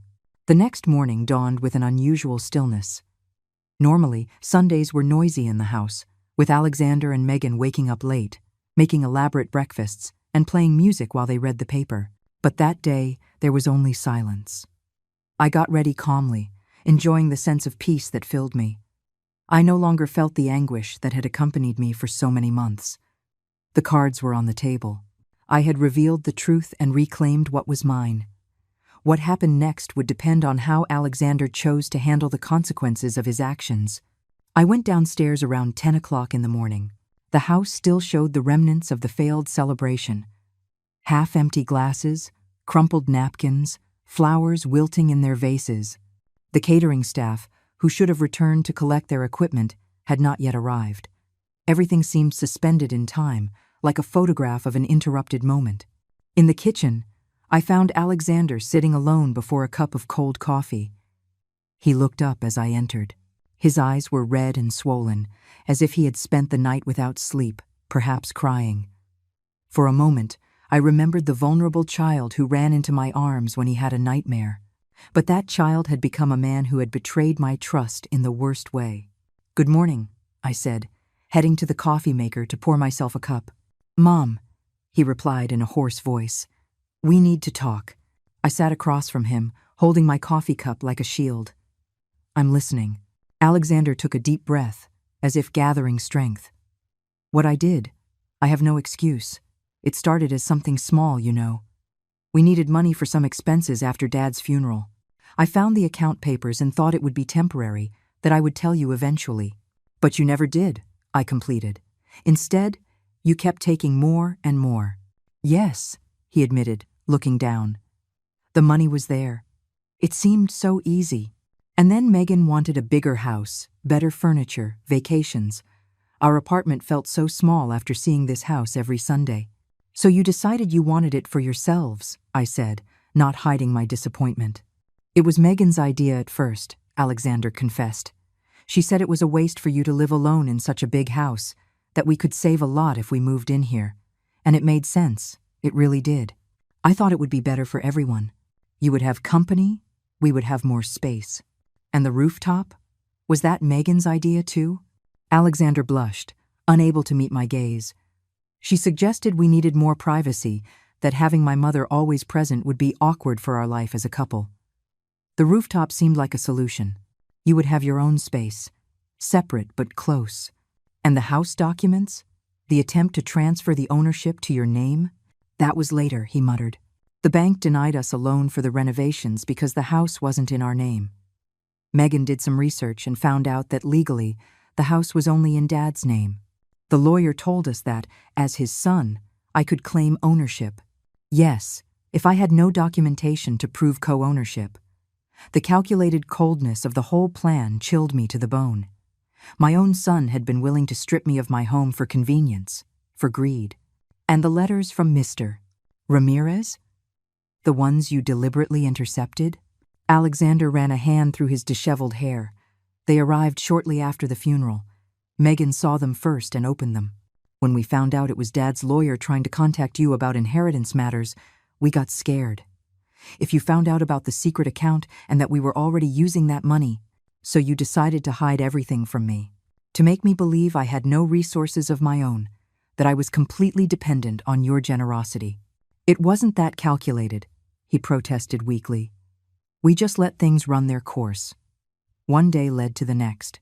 And you never thought about the consequences? About what you were doing to me? Alexander was silent for a moment, then answered in a broken voice. I guess I convinced myself it was for your own good, that you didn't need to worry about money or property at your age, that I would handle it better than you. Because I'm just a useless old woman, incapable of managing her own affairs, I completed bitterly.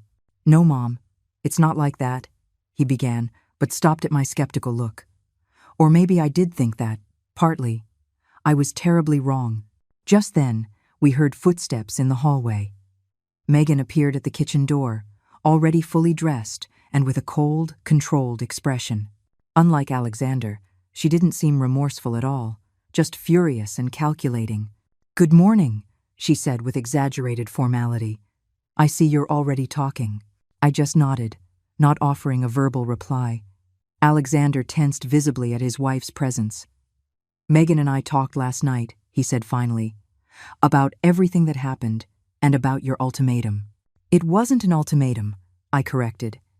It was a direct consequence of your actions. Megan snorted slightly but made no comment. She poured herself a cup of coffee and stood leaning against the counter, watching us.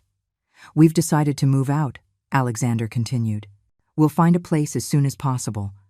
But I wanted to ask you, will you really press charges against me? The question hung in the air, heavy with anxiety. I could see the fear in my son's eyes. A formal fraud charge would destroy his career, his reputation, possibly even his marriage. That depends on several things, I replied after a moment. First, I need you to return the money you took without my consent. We don't have $150,000, Megan interjected sharply. A large part was invested in remodeling this house. The rest was spent on various expenses. Then you'll have to make a payment plan, I replied firmly. Mr. Ramirez can help us establish the legal terms. Alexander nodded, defeated. That's fair. We'll pay back every last cent, I promise. Second, I continued, I want a sincere apology. Not just for the money, but for how you've treated me. For relegating me to the rooftop. For excluding me from my own house. For making me feel like a useless burden. Alexander looked down, visibly ashamed. I'm sorry, Mom. I'm truly sorry. I have no excuse for how we treated you. I should have respected you more, valued you as you deserve. Megan, however, maintained her impassive expression. It was clear that any apology from her would be forced and insincere. I decided not to press the issue. Her relationship with me was irreparably damaged, and we both knew it. And third, I added, I want you to reconsider the kind of people you have become. The greed, the deceit, the lack of respect. Those are not the values we raised you with, Alexander. Your father would be deeply disappointed. Those last words seemed to affect him more than any legal threat. I saw his eyes fill with tears and his face contort in a grimace of genuine pain. I know, he whispered. I don't know at what point I lost myself. Megan, clearly uncomfortable with the emotional turn of the conversation, interrupted. So, you won't press charges if we meet your conditions? I looked at her directly, unintimidated by her coldness. If you return the money as agreed and respect my property from now on, there will be no legal action. But this is non-negotiable and not open for haggling, Megan. You have crossed lines that should never have been crossed. Understood, she replied curtly. How much time do you give us to find a new place? 1 month, as I said last night. You can take the new furniture you bought, but everything that belonged to Edward and me stays. Alexander nodded, accepting the terms. Thank you for not taking it further, Mom. I'm not doing it for you, I clarified. I'm doing it for the memory of your father, who always believed in second chances. And I'm doing it for myself, because I don't want to spend my remaining years embroiled in legal battles against my own son. An uncomfortable silence settled in the kitchen. Finally, Megan spoke. I suppose we should start looking for apartments today. Alexander, I'm going to make some calls. Without waiting for a reply, she left the kitchen, leaving us alone again. Alexander looked devastated, as if the weight of his actions had finally crashed down on him. I don't know if you'll ever be able to forgive me, he said, almost in a whisper. Forgiveness takes time, I replied honestly, and true amends. Not just words, but actions. I understand, he nodded. I'll do whatever it takes to earn your trust back again.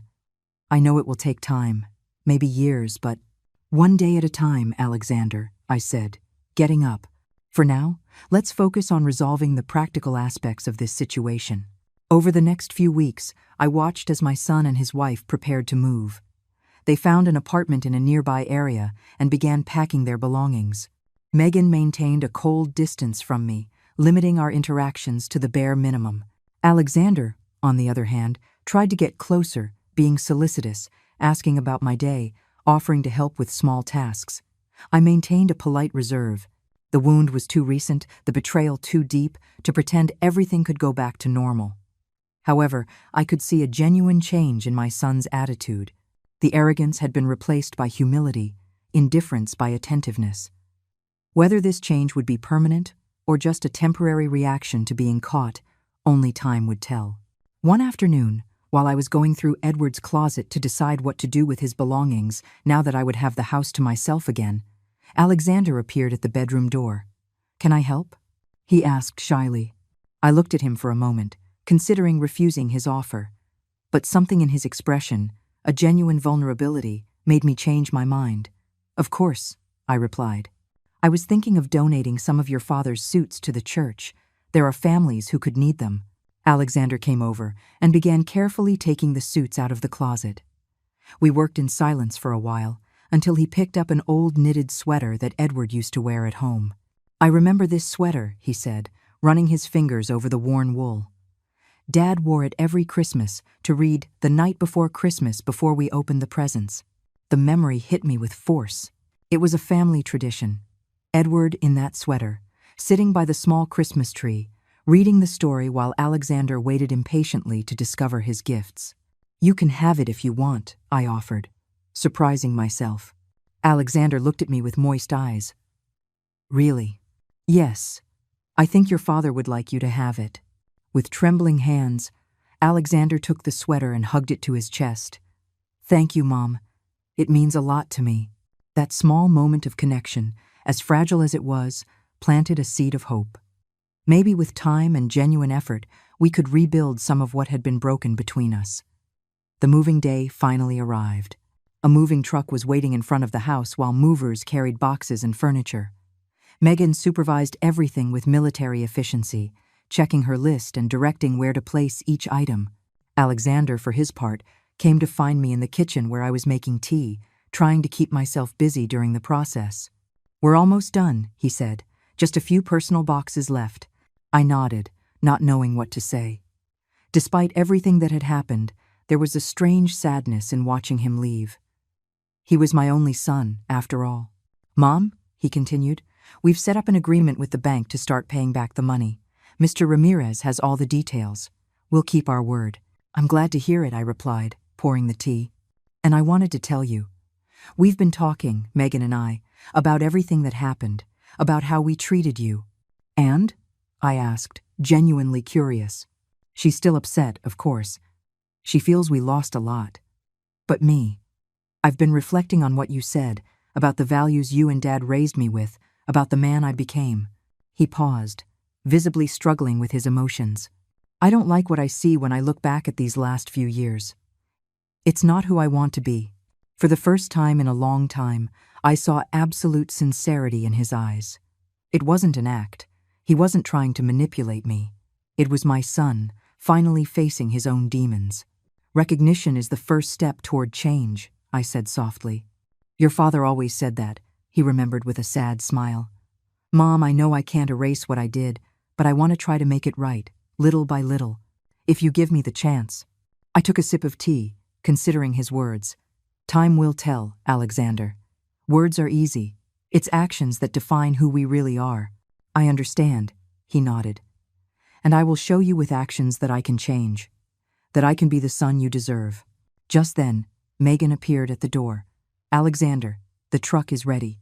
I need you to check that we haven't forgotten anything important." "I'll be right there," he replied. Megan looked at me briefly with an expression I couldn't quite decipher. It wasn't open hostility, but something more complex, perhaps a mix of resentment and reluctant respect.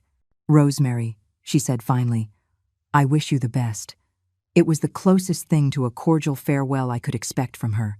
"You too, Megan?" I replied with equal formality. When she left, Alexander turned to me one last time.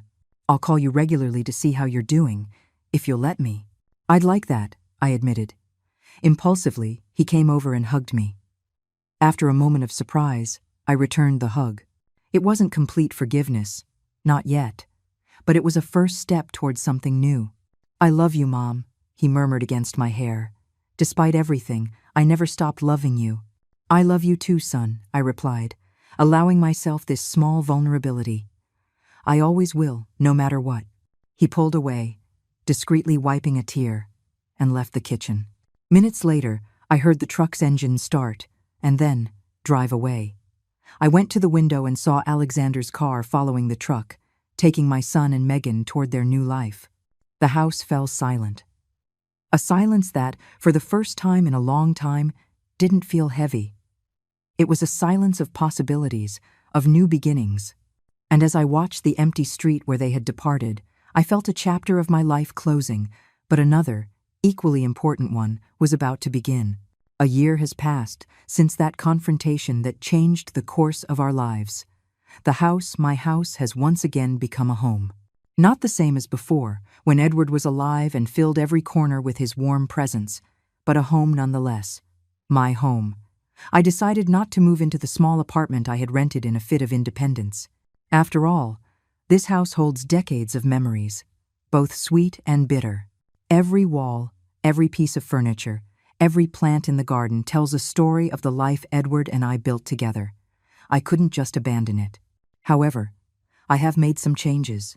With part of the money from the account Edward left me, I hired an architect to remodel the rooftop, not as a place of exile, but as a bright studio where I spend my afternoons painting.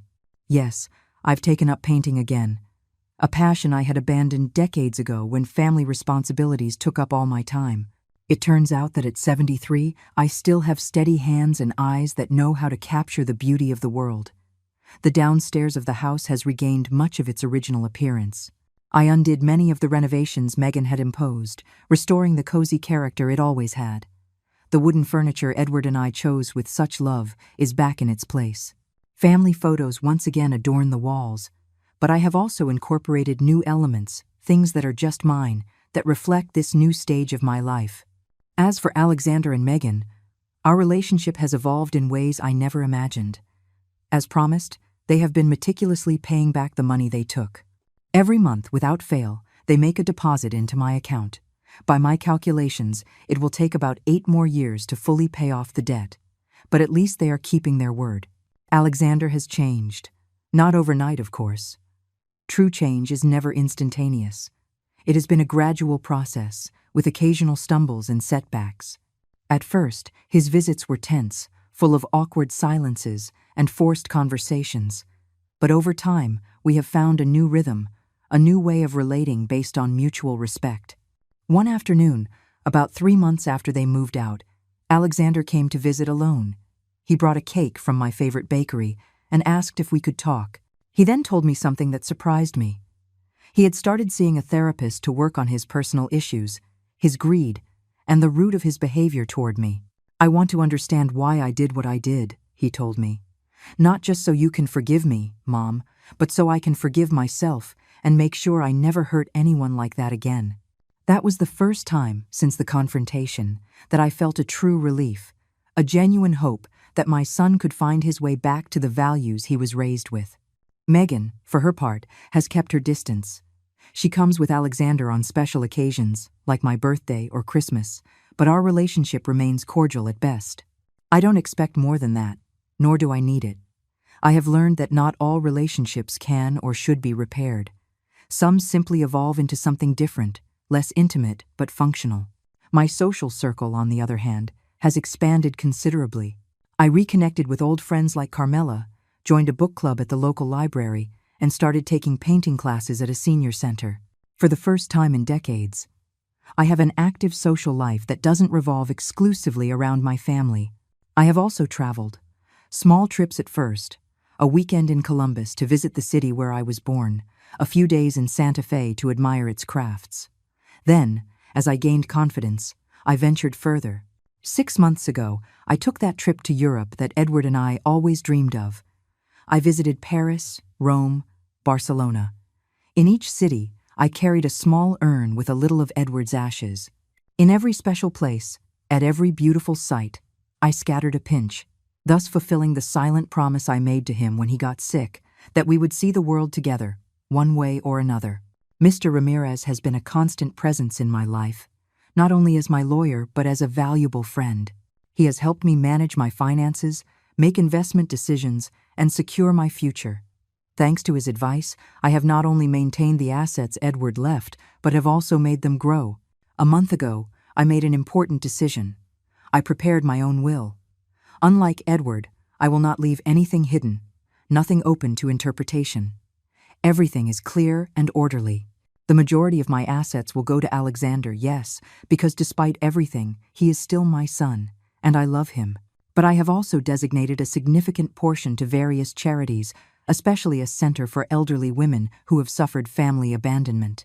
I understand all too well how vulnerable one can feel at this age, without one's own resources or support. This morning, while I was watering the plants in what was once our garden and is now just mine, I received a call from Alexander. Megan is pregnant. I'm going to be a grandmother. The news filled me with contradictory emotions. Joy, of course, a grandchild is always a blessing. But also concern. What kind of parents will Alexander and Megan be? Has my son changed enough to raise a child with the right values, or will he repeat damaging patterns? When I discreetly expressed these concerns to Alexander, his response surprised me. I think about that every day too, Mom, he confessed. That's why I'm working so hard on myself. I don't want to be to my child what I was to you in these last few years. I want to be the father that Dad was to me. Honest, hard-working, loving. His words gave me hope. Perhaps this new life, this innocent baby, would be the motivation Alexander needed to complete his transformation. This afternoon, after receiving the news, I went up to my studio on the rooftop and began to paint. Not a landscape or a still life as I usually do, but a family portrait from memory. Edward, Alexander, and me when my son was little, and we spent Sundays at the park. We were so happy then, so oblivious to the challenges the future held for us. As I painted, I reflected on the strange journey my life has been, especially these last few years. How the pain of betrayal became the catalyst for my personal rebirth. How I had to lose almost everything: my husband, the relationship with my son, my dignity, to rediscover my inner strength, my worth. Edward was right when he called me his oak tree disguised as a flower. I was always stronger than I thought, more resilient. I just needed circumstances that would test that strength to fully discover it. Now, at 73, I feel more alive, more fulfilled than ever. I have learned that it's never too late to start over, to reinvent oneself. I have learned that second chances are not only given to others but also to oneself. I have learned that forgiveness is a gift we give, not just to the one who hurt us, but mainly to ourselves. And above all, I have learned that life, even in its final chapters, can be full of wonderful surprises, new beginnings, and unexpected joys. My son sent me to live on the rooftop, never imagining what I would find in my husband's bottom drawer. Not just legal documents and money, but a reminder of my own worth, of my right to be respected, to live with dignity. And in the process of reclaiming what was mine, I found something even more valuable. I found myself. As I finish this family portrait and watch the paint dry, I think about the future, about the grandchild on the way, about the stories I will tell him or her about their grandfather Edward, about the lessons I will try to pass on. I think about the trips I still want to take, the paintings I want to paint, the books I want to read.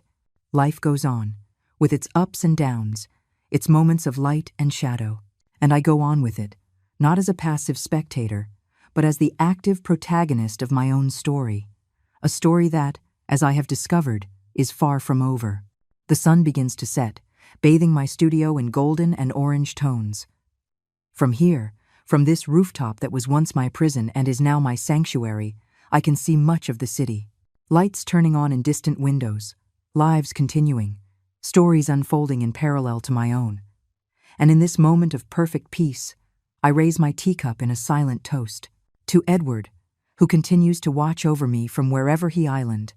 To Alexander, who is finding his way back to himself. To the baby on the way. And to me, to Rosemary Miller, who at 73 discovered that her most exciting story was just beginning. Thank you for joining me on this journey that has been both painful and liberating. If my story has touched you in any way, I invite you to share your thoughts in the comments. Perhaps you too have lived through similar situations, have felt the pain of family betrayal, or have had to reinvent yourself at an age when many believe it is too late. Always remember that it is never too late to reclaim your dignity, your space, your right to be respected. It is never too late to start over, to discover new passions, to make your voice heard. If you liked my story, don't forget to give it a like and subscribe to the channel for more stories like this. And if you know someone who might find comfort or inspiration in my words, share this video with them. Sometimes, knowing that we are not alone in our struggles is the first step toward healing. Until the next story, with love, Rosemary.